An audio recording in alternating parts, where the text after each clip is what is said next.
Colonel Rob Maness has a lifelong record of providing dedicated service to this nation. Having worked his way up from the enlisted ranks to full colonel, he served our country for more than 32 years. He has served as a bomber squadron commander, bomb disposal technician, Joint Chiefs of Staff operations officer, assisted the national security team with the campaign plan for the global war on terrorism. He authored the first theater nuclear war plan and served as the vice commander of America's largest airborne intelligence wing. Colonel Rob Maness is a true American hero.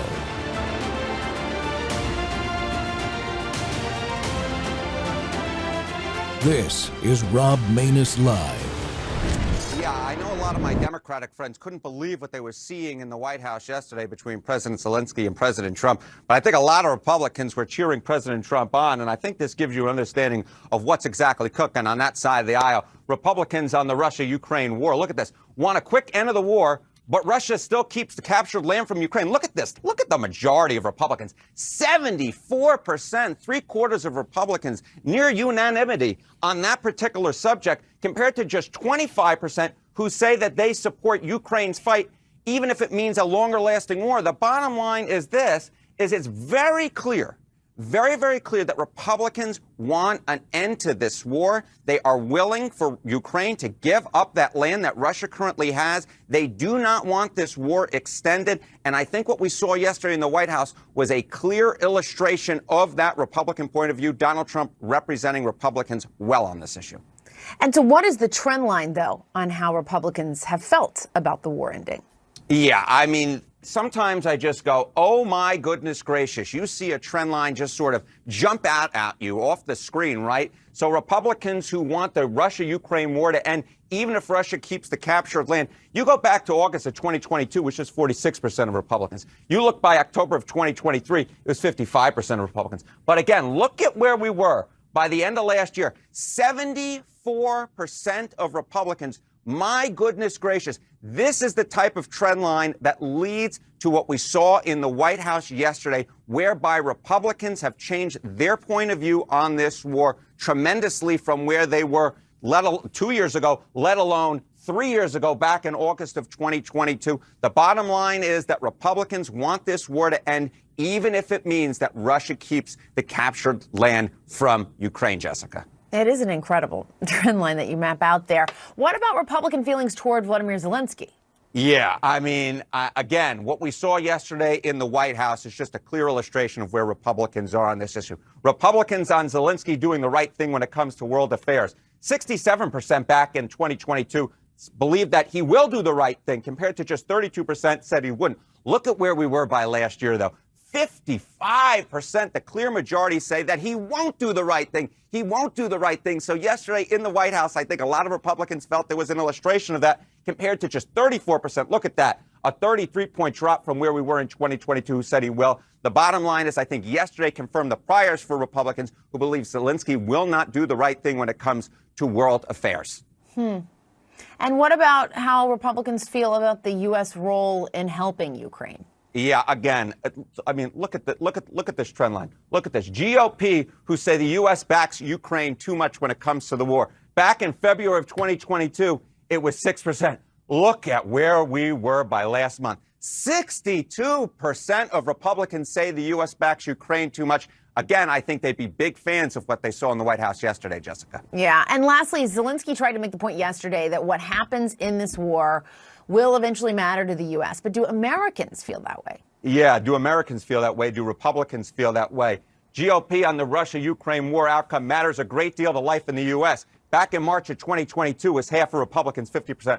Look at where we were by last month, just 15%. Again, Republicans will agree with Donald Trump. They disagree with Zelensky on this particular issue. It's just the story of a changed Republican Party, Jessica. It certainly is, Harry Enten, and you lay it out with all those numbers. Thank you so much for that. Thank you. Donald Trump, a master class in exercising presidential power. Welcome back to War Monday, folks. The Rob Maness Show is live on Worldview Tube, our X Spaces simulcast, Rumble, YouTube, Truth Social Plus, Amazon Fire, and Roku. Well, that was Harry Enten from CNN. Do the CNN guys' poll numbers lie? those are hard to beat because they're like the fast tracking poll type of things. President Trump's meeting with Ukraine President Zelensky in the Oval Office last week was indeed an example of a master and an amateur. The Ukraine president was not only outclassed, he showed up in his sweatsuit again, for God's sake, but completely inadequate for the level of policy discussion he got himself into in front of the press.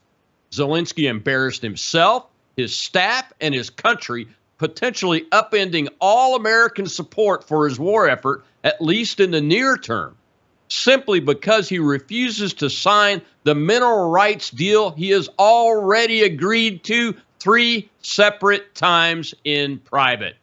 He was supposed to sign them after that meeting, but chose to try and relitigate the deal in front of the American media instead, derailing the entire effort. The questions arose quickly about the predicate of this meeting and if one party ambushed the other. Well, having supported and spoken about both President Trump and Vice President Vance closely on this issue of ending the war in Ukraine, it certainly doesn't appear they did anything beyond what a reasonable person would expect them to do based on their positions and what they've said and done before. Zelensky, on the other hand, had many pre-meetings, including with powerful U.S. senators from both sides of the aisle who strongly oppose ending the war in Ukraine on the terms President Trump is working hard to make happen. The only terms proposed and taken seriously by any party in 3 years.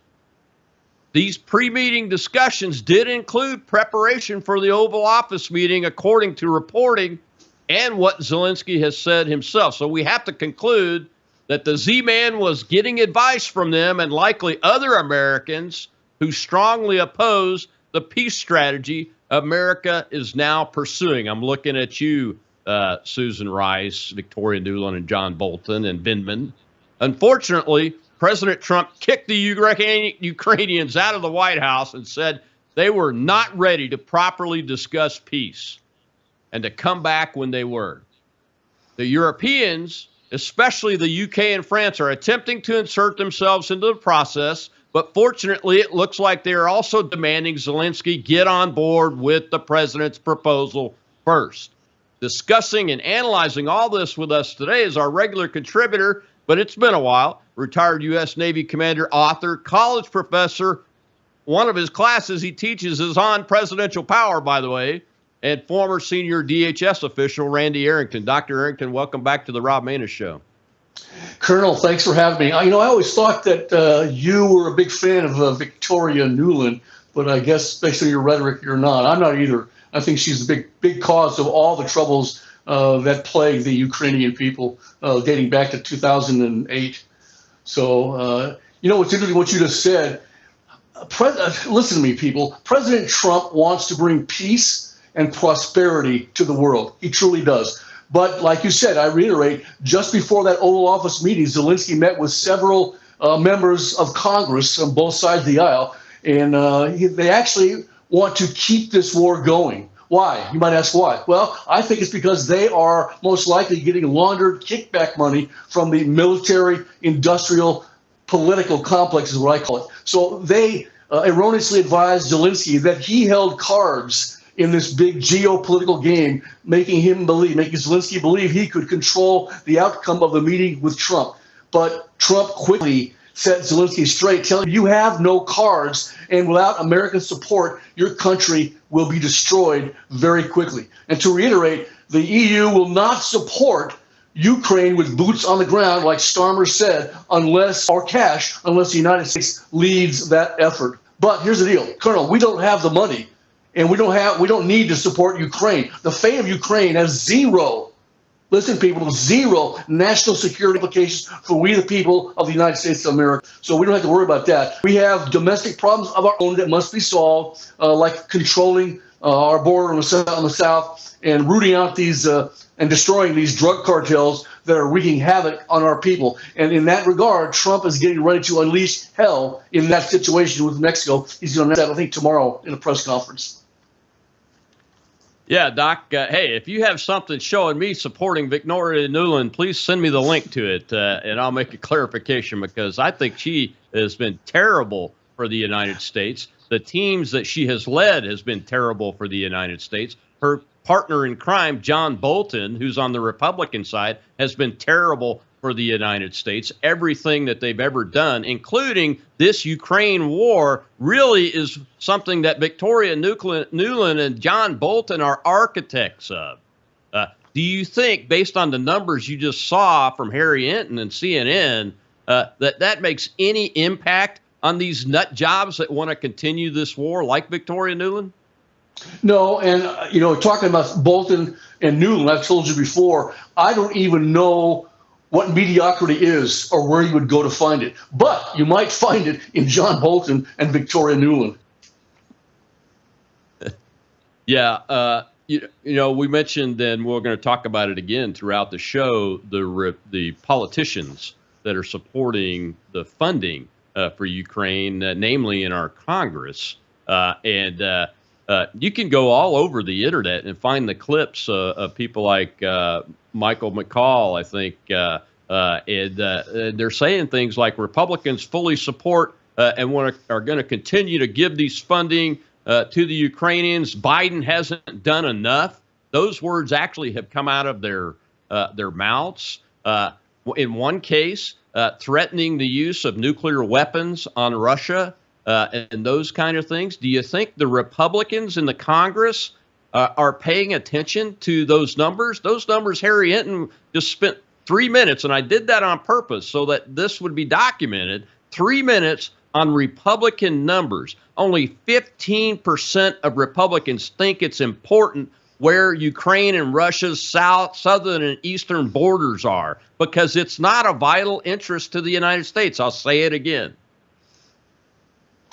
Well, here's the deal with the Republicans, all members of the House. When you talk about presidential power, I taught a class on presidential power, and Richard Neustadt, who you studied under at Harvard, he said that presidents must personally engage in behavior that will persuade people to join in his political efforts and not rely on behavior that of his staff, people in the world, politics in the world, or fellow politicians. He must persuade them that what he wants of them is what they should want for their own political well-being. So he has to engage in persuasion. And I'll reiterate, the Ukraine gravy train is over thanks to President Trump. And even more so, nations around the world are no longer going to take advantage of us. And I think when Putin signaled he was ready to do a deal, minerals and precious metals deal with the United States inside of Russia, that even more so advances that thesis, that the gravy train is over. And all these things that are coming out from Elon Musk's Doge events should scare the hell out of American people. It doesn't seem to scare the Democrats, because I think a lot of those Democrats are on the take. They're getting money back. And this war in Ukraine is nothing but the biggest money laundering scam in human history. Money goes there, and it comes back to our military-industrial complex, who then dole it out to our politicians to keep their war chests full so they can get reelected. That's the goal of every elected politician. It's not good public policy. It's what do I got to do to get reelected, Colonel? Yeah, and in the USAID scandal that Doge uncovered, you can see that there are Republican and a Democrat aligned organizations under the National Endowment for Democracy. Both of them get over $130 million a year to do things like pay for travel for Tom Cotton or whoever their Democrat guy is, I think Warner, to go on visits to places like Ukraine or the Munich conference and those kinds of things. So the money is coming back to those types of organizations, and we have to pull the thread on that. And we have to identify if it's actually going into their political campaign coffers and keeping them in office, because I suspect that's why the Uniparty, the establishment Uniparty, has over a 90% reelection rate in this country, is somehow they are pushing those dollars, which are our tax dollars, into their campaign coffers against our will. If I want to support a political candidate, I give them money. Or I start an organization to raise money to give them money, like my PAC, Gator PAC. I don't expect my tax dollars against my will to go for anybody. I don't care if they're a Republican or a Democrat. Well, we got to take a break. When we come back, we'll take a hand from the audience, Doc, And we'll see a little bit of the meeting from the Oval Office on Friday. And man, it was precious. I'll be right back.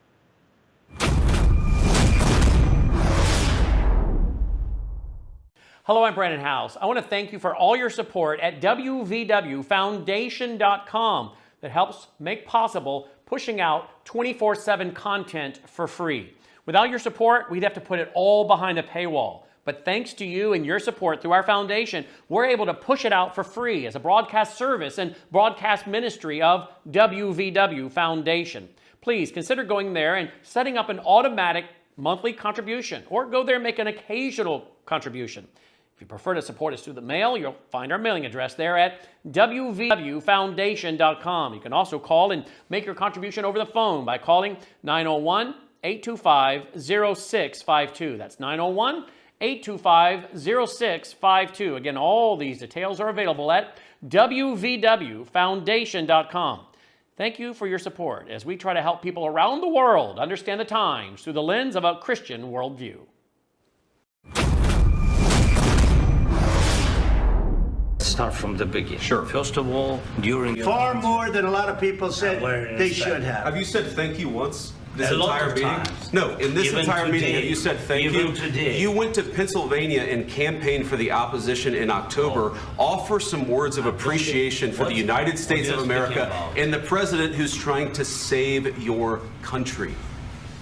Please, you think that if you will speak very loudly about the war, you He's can... not speaking loudly. He's not speaking loudly. Your country's Can I- in big can I- trouble. can I Wait a answer? minute. No, Can you've I done a lot answer? of talking. Your country is in big trouble. I know. You're not winning. I know. You're not winning this. You have a damn We- good chance of we are coming out staying, okay because of Mr. us. President, we are staying in our country, staying strong from the very beginning of the war. We've been alone, and we are thankful. I said thanks You haven't in been this alone. cabinet. You and haven't not been only alone. in this We cabinet. gave you, through I this said stupid thank you. president, $350 billion.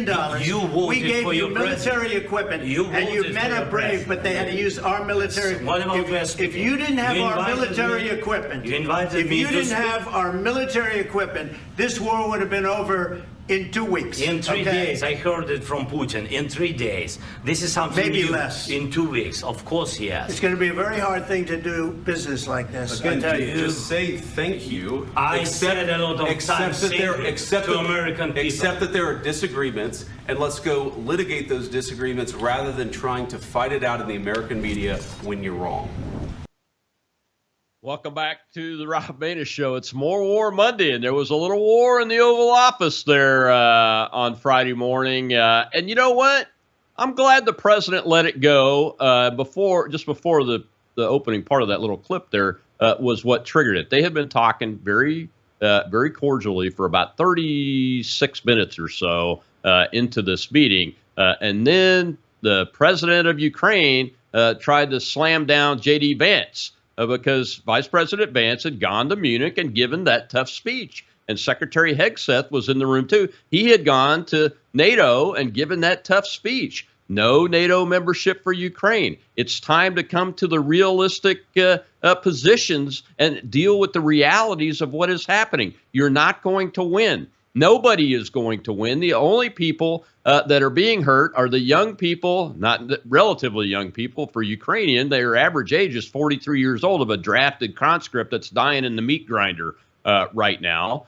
So that is what's happening here. But I'm glad the president weighed in and let Vance go ahead with that conversation. And he told this guy, he was trying to tell him, and he did later in the meeting, say, that we gave you the javelins. Obama gave you blankets, and we gave you javelins, and those javelins are what killed those tanks in the first part of this war, even though the Trump administration was out of office. So my guest today is Dr. Randy Arrington, a political science professor that teaches presidential power. Randy, there's a lot of things to unpack in that little clip, but let's take a question from the audience first. I think we've got a hand up over there. Shell, go ahead. We have Joseph, sir. Thank you, Colonel. Yeah, just a quick question. In light of what's going on and what happened there with Zelensky on Friday, what do you think, you guys think about, maybe it's just time. Maybe this is just the the last nail in the coffin for us to just realign, just do some kind of a total realignment, because it seems like we're pouring all this money into the EU, we're pouring it all into NATO and the UN. You think it's time to just realign based off of what happened? Well, I don't know if that is what's going to happen or what we're even seeing. But I will tell you this, a lot of folks are very, very concerned that Europe has not stepped up to the plate so far. Doc, what are your thoughts on that? Like I said earlier, the European Union will never put boots on the ground or give them much money unless it's led by the Americans. And I think that the European Union is just leading Ukraine down the primrose path. And in the end, Ukraine is going to get totally wrecked as a nation, more so than they are now, if they follow that misguided policy. Here's what I believe the best policy path forward for Ukraine is. One, end the war. Then make themselves neutral in the political competition between Russia and NATO, and then allow other nations to help build them back up economically. That would be the best alternative for the Ukrainian people.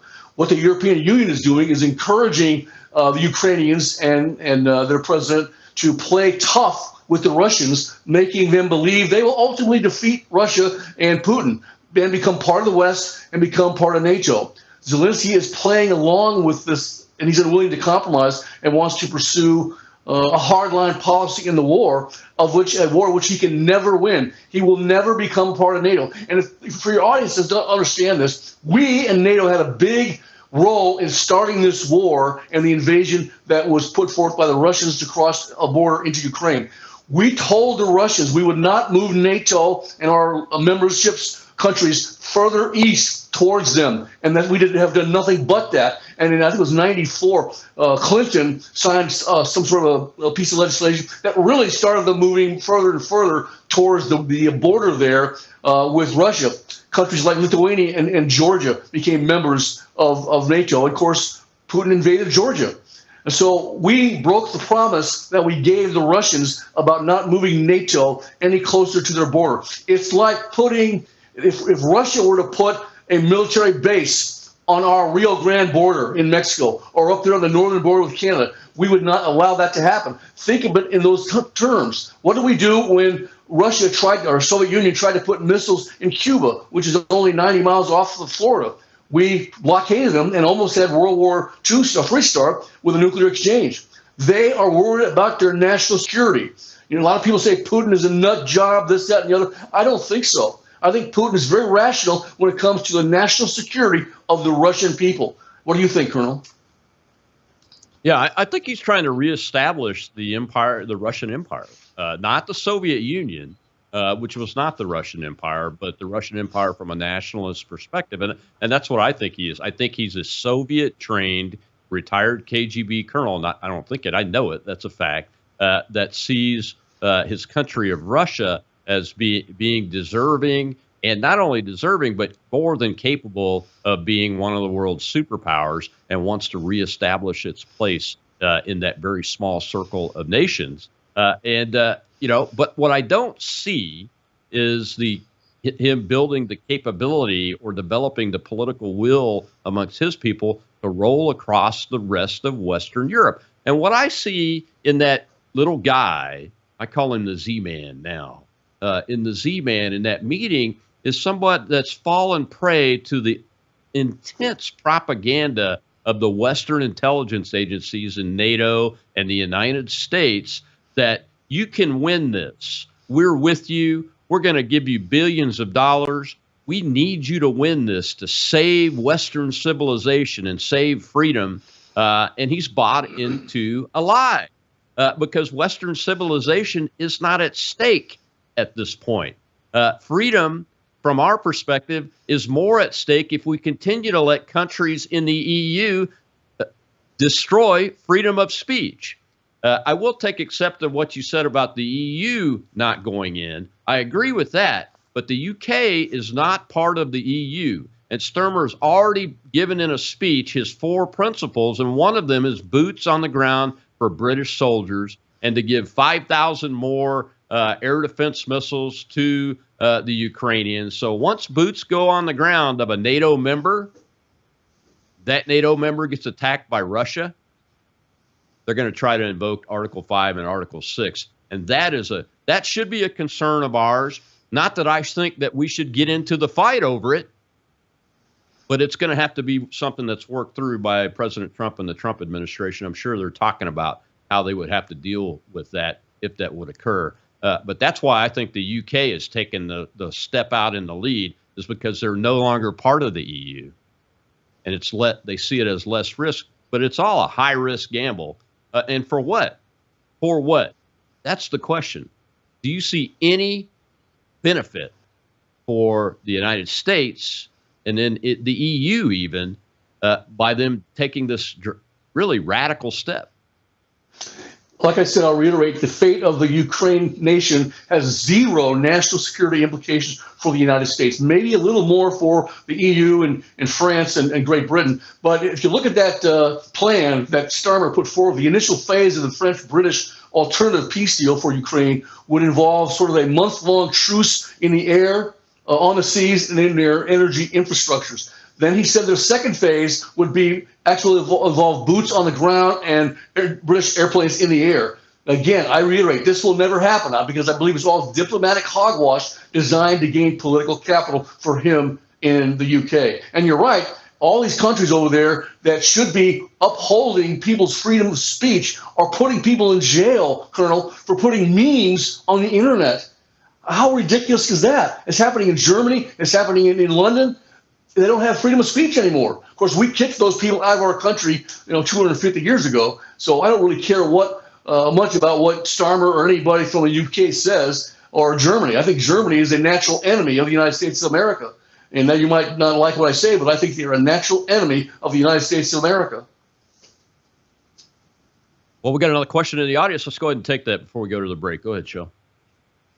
We have AC Truth, sir. Good afternoon, gentlemen.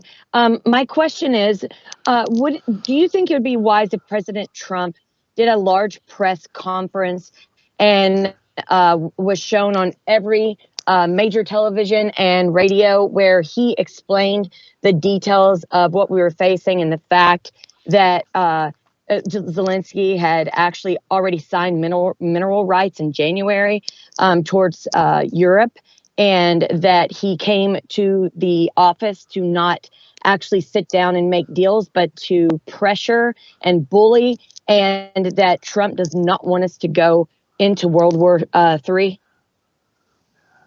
It's a great question, Doc. I think that'd be a good idea. Again, I reiterate what Neustadt taught us on presidential power. The president of the United States can't accomplish much things by just issuing orders and directives. He gets things done by persuading others that what he wants to do as president is in their best interest. So he could have that worldwide press conference persuading people, and Trump is very good at this. He's a very good deal maker, persuading people that what he wants to do is right for the entire global system. And I think having Trump back in the White House is not only good for the United States of America in general and individual Americans in particular, but for the global community. It brings a sense of balance, and it brings a sense of prosperity and peace to the world. Not everybody. I mean, there's countries in Africa where he can't have much effect. But if he can convince the world leaders that what he wants is peace and prosperity, he doesn't pose a threat to China or to Russia or to Ukraine. I just want peace and prosperity. Let's come together and work that out in a diplomatic fashion. I think that'd be something that would be worthwhile for him to pursue. And you also, here's the trouble though, you're never going to convince a lot of these Democrats. I call them Marxist Democrats because today they're Marxist Democrats. Even though you call yourself a Democrat, and I've told this before, Colonel, if you support Marxist public policies, you are a Marxist communist, whether you believe it or not, or whether you realize it or not. So there's a lot of people out there, they hate you and me, and they hate Trump and J.D. Vance just because they're on the right side of the aisle. They've been brainwashed their entire lives to believe lies that come from the mouths of Democrats, and they've staked their whole life on those lies being true. And one day they'll have a political epiphany and realize, wait a minute, I've been lied to my whole life, and then they'll come around. It's happening more and more now, and I think we might see some of those political epiphanies occurring around the country. But there are so many people that will not believe anything that comes out of his mouth or my mouth or the Colonel's mouth when we tell the real truth. Yeah, and we'll see some real truth after this break. Treasury Secretary Bessent lays out that Zelensky has been playing games with this mineral rights agreement that he's agreed to 3 times. And you'll hear him talk about that when we come back from the break, and we'll dive into that with Dr. Arrington. I'll be right back on the Rob Maness Show. It's More War Monday. Unfortunately, we still have more war.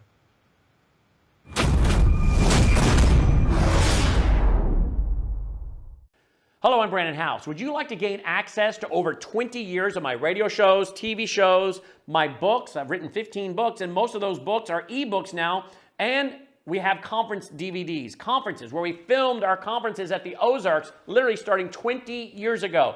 It's all available in our archived vault. All you have to do is go to worldviewtube.com/vault, worldviewtube.com/vault, and for a reasonable monthly fee, you gain access to over 20 years of Christian worldview programming, news, information, books, documentaries, and a powerful search engine.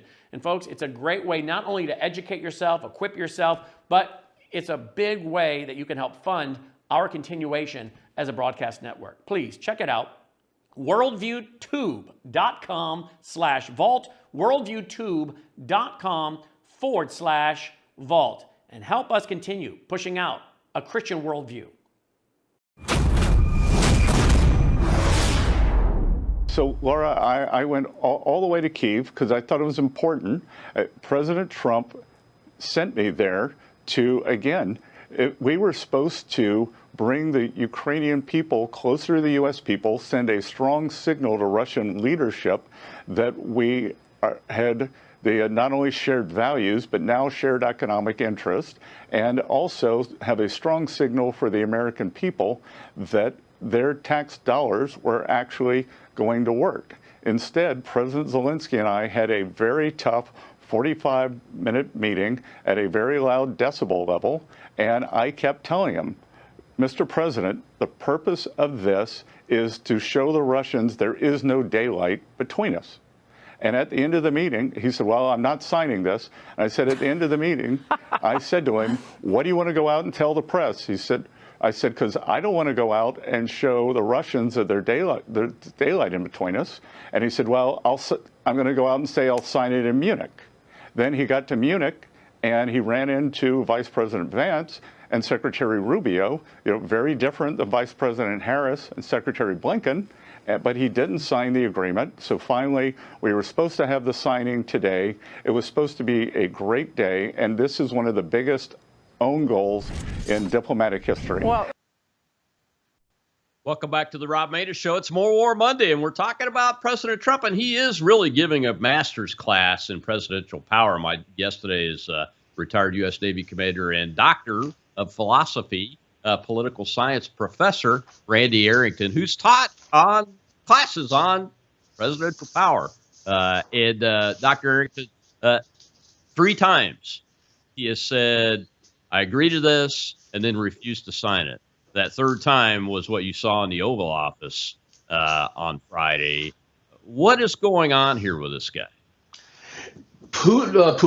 Zelensky wants to get strong assurances from the United States, from President Trump, that for the minerals that we're going to extract, we get 50% of the income from that. They get 50%. It pays back our taxpayers for the $170 billion we've been sending to Ukraine. But Trump has been telling him, we're not going to give you any security assurances, because if he did that, Colonel, that would be like give him membership in NATO light. And he's not going to do that, because like I said, we have problems of our own. Our taxpayer dollars should be used to solve those problems. And Lord knows we have many, and we have to solve those problems and keep our people on firm ground and moving forward into prosperity as a free nation. If we don't solve our own problems, we might go down the tube as well. So he's not going to give him any strong assurances of security. Again, that would be NATO light. But if we establish that as a national interest for the United States, we are giving them, the Ukrainians, that leverage, that the U.S. finally has a national interest inside their country. I mean, you can't get much better of a security assurance than that, other than the assignment of U.S. forces into your territory somehow? Can you? Well, again, that would give us a recompense for what we spent on military hardware and sending them cash, boodle of cash. And again, you're right that if we improve the economy of Ukraine and rebuild them after this devastating war comes to a close, then that would help them be prosperous and their people to move forward. Again, I think it makes much more sense to end the fighting now. We know all about war. We don't agree with war. We're ready to go to war, but as always, the last option for us as warriors. It makes much more sense, in my humble opinion, to end the fighting now, make Ukraine neutral as far as NATO and Russia is concerned, and then support them in their economic recovery, which is what this mineral rights deal would do. They get half the profits, we get half the profits. It helps them become a stronger nation economically, and that gives them the prosperity they need to move forward and be strong for their people. Otherwise, they'll be in shambles, Colonel, and they are pretty much in shambles now, but it'll be worse if the fighting continues. They're never, ever going to beat Russia. Listen to me, people. Ukraine will never, ever win a war against Russia. Just know that. Yeah, and the large deposits of these rare earth minerals are in the Donbass that Russia occupies. Right. And that leads me to another question I should ask you, Randy, and that is that the Russian president came back with almost, I wouldn't call it a counteroffer, but an offer of his own to the United States to establish an economic deal on their rare earth minerals, which are not just in the Donbass, which they've annexed, by the way, due to a vote, but also in the rest of the country. Why do you think Putin did that outside of the negotiations of the peace deal? I think Putin respects Donald Trump. I learned growing up as a young officer in the Navy that it seemed to me like the international community disrespected a Democrat in the White House, and they totally respected a Republican in the White House. For me, as a young man, starting with Ronald Reagan being in the White House and the Iranian hostage crisis, which I was a part of, the day he got inaugurated, not 1 hour later, they put 57 hostages on a plane back to the United States. To me, that told me that people around the world respect and understand what a Republican says is what he means. He's going to do what he says. Whereas the Democrats are wishy-washy and most in the game of politics for themselves, not to be public service and serve the people. And I think not all Republicans are that way, but a majority of Republicans and conservatives are there to do their public service, which I want to continue myself, and do that for we the people. One thing that the people need to understand is we were warned by ex-presidents about what's happening right now. George Washington told us, beware of foreign entanglements. And Dwight Eisenhower, in his farewell address, told us to beware of the military-industrial complex because they're corrupt. Today, I call that the military-industrial political complex because it includes not only the military arms companies like Lockheed and Raytheon, it includes politicians who are basically corrupt, it includes the bureaucracy, which is highly corrupt, and it includes the clandestine deep state, which is highly corrupt. People don't understand what's going on. We live our lives, and that's fine, that we have this umbrella of liberty to live our life, take care of our family, our community, that sort of stuff. But we need to start paying more attention to what's happening on the grand stage in politics in Washington, D.C., because it does affect us. They always say that all politics is local. Well, that's true to a certain extent, but when we start having those types of public policies coming out of Washington, D.C., it becomes local for us. It hurts our nation, it hurts our state, it hurts our community, it hurts us individually as family members. So we got to be very careful of what we're doing, and we got to watch what's happening inside Washington, D.C. And the people in politics count on us being distracted by other issues, and they do that on purpose so they can do the smoke and mirrors two-step and take care of something over here that benefits them while we're distracted over here with something else. Don't be distracted by these things, people. Pay attention to what's going on. Get involved. Oh, yeah. Your point about impacting us at the local level. Look, this is why they hate Doge on both sides of the aisle. Elon Musk and Doge just published over the weekend that 93,000, a little bit more than 93,000 Social Security recipients are receiving those checks inside Ukraine itself. How many American citizens are getting Social Security retirement inside Ukraine? Do you really think it's 93,000? And if so, how are they doing that? Well, you're good for corruption, and your good friend Senator Bill Cassidy, who I'm running against to replace, he came out just today and said that Social Security will be insolvent by 2037. Social Security is to be a lockbox, completely closed lockbox that you can't touch. But idiot Lyndon Baines Johnson opened it up and in the general fund. That's why it's a problem. Again, a Democrat president is supposed to be locked. And we're not going to run out of money for people that rely on Social Security. How about we stop giving away money? And then Elon Musk is finding this out. Trillions of dollars are being given away illegally. And our politicians, several politicians, know this, but they keep their mouths shut because they are the recipients of kickbacks. Again, a politician that gets elected, his main goal is not good public policy to help we the people. What do I got to do to get reelected? Most of them, they got to do, they got to raise $50 million. They got to raise $50 million. How do they do that? Not everybody's getting $10 or $20 out there in the general population. They've got to get it in the form of kickback under the table. And that's exactly what's happening right now. I think Doge, Elon Musk should Doge every single member in Congress. 535 people in Congress. Doge every one of them. Yeah, I think every state should have a Doge office in it. Too, by the way, in addition to the state auditors and those kind of folks, the federal Doge organization ought to come to every state and do a very thorough audit and investigation because we're finding out a lot of things, Doc. Well, I have to go back to the meeting just a minute. I want to get your take on Zelensky's dress. Look, Ronald Reagan wouldn't even walk into the Oval Office unless he was wearing a suit and a tie. That's a known fact. I've never seen Donald Trump not in a suit and tie in the Oval Office. As a matter of fact, I've never seen anybody in casual clothes meeting with any president inside the Oval Office. But this guy shows up in his sweatsuit again. Well, I wear a nice golf shirt when I'm your guest, and when I'm your stand-in host, I wear a shirt and tie. So that's when I do it. But as a guest, I just wear my golf shirt. And I'll wear a coat and tie next time I'm your guest, your host. That question is not about you. I mean, President Trump, when he met him at the car, said, "Well, he dressed for the occasion." He was being sarcastic.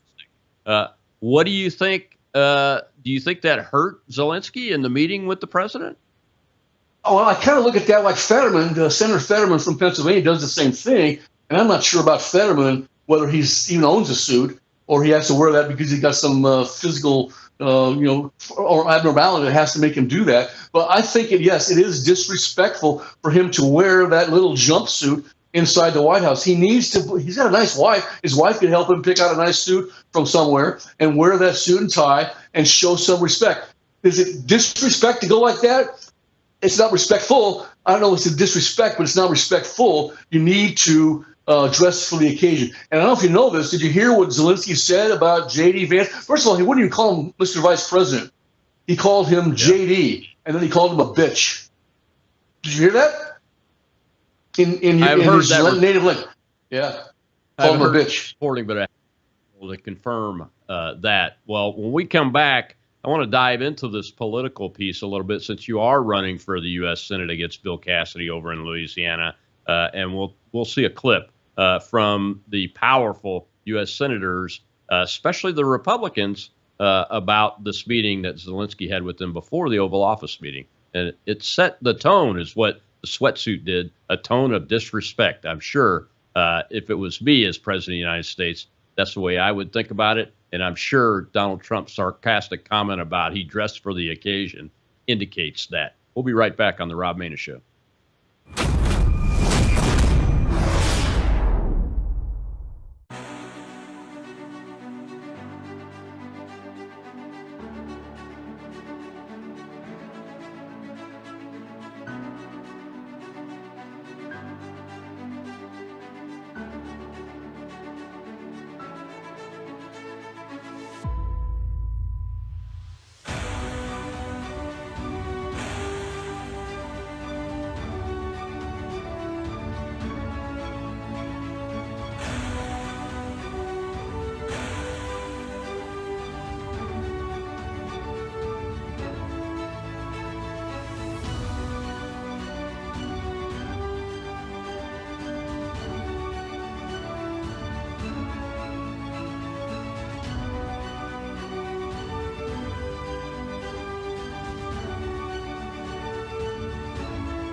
Good morning.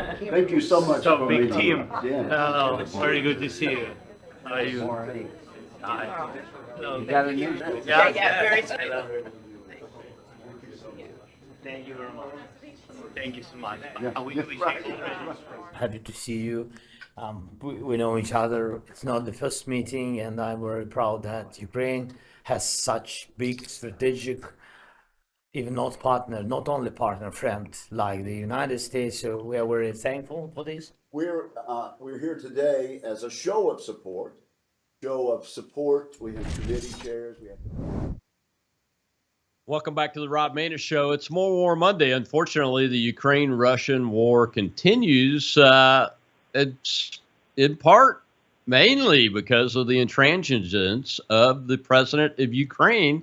I wouldn't say those talks have stalled, but the Ukrainian president is definitely being a fly in the ointment of President Trump's attempt to get this killing ended as quickly as possible. And it doesn't make any sense. What also doesn't make any sense to me is that the powerful Republicans that continue to support this and don't appear to be making any social media posts supporting President Trump after that meeting in the Oval Office. And what you just saw there was the Senate Armed Services Committee led by one of my senators in Mississippi, who's the chair, is Senator Roger Wicker. And that committee, both sides of the aisle, is strongly in the section of the cheering crowd that's right behind the Ukrainian team.